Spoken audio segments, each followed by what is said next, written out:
Hello viewers, আসসালামু আলাইকুম। কি অবস্থা সবার? আশা করি সবাই ভালো আছেন। আজকে চলে আসলাম বান্দরবানের নীলাচল এবং নীলাচলে ঢুকতেই নীলাচলের জনপ্রিয় শিল্পীর সাথে দেখা হয়ে গেল।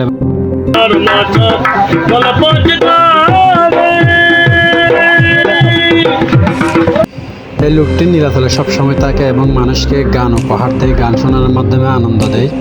তো আমরা ওনার গান শোনা শেষ করে চলে আসলাম নীলাচলের ভিউ দেখার জন্য। আসলে ওই দিন আকাশটা ছিল অনেক মেঘ, আর যদি আমি ভুল বলে না থাকি তাহলে বেশিরভাগ পর্যটকই আসে মেঘ দেখার জন্য। তো আমরা পাহাড়ের এক কোণায় দাঁড়িয়ে বান্দরবান শহরটাকে দেখার জন্য চেষ্টা করছিলাম, বান্দরবান শহরটাকে দেখছি। এবং এখানে আসলে ওই দিনটিতে অনেক বেশি পর্যটক ছিল, যা আমরা দেখে অবাক হয়ে গেছিলাম, কারণ অনেক বেশি পর্যটক ছিল এবং বৃষ্টিও পড়তেছিল। সবাই আনন্দ উপভোগ করতেছে। আসলে এত সুন্দর নীলাচল, আমাদের বান্দরবান নীলাচলটা আসলে অনেক বেশি সুন্দর। যারা দেখেননি তারা হয়তো বুঝবেন না, তাই আপনারা সবাই বান্দরবানে চলে আসবেন এবং বান্দরবান আসলে নীলাচলে ঘুরতে আসবেন। আর নীলাচল ঘুরতে আসা মানে আপনার মন হয়ে যাবে একদম ফ্রেশ। ঠিক তেমনি আমার মনে হয়ে গেছে আজকে অনেক বেশি ফ্রেশ। তো বন্ধুরা, আজকের ভিডিও এখানেই শেষ। সবাই ভালো থাকবেন, সুস্থ থাকবেন। আসসালামু আলাইকুম।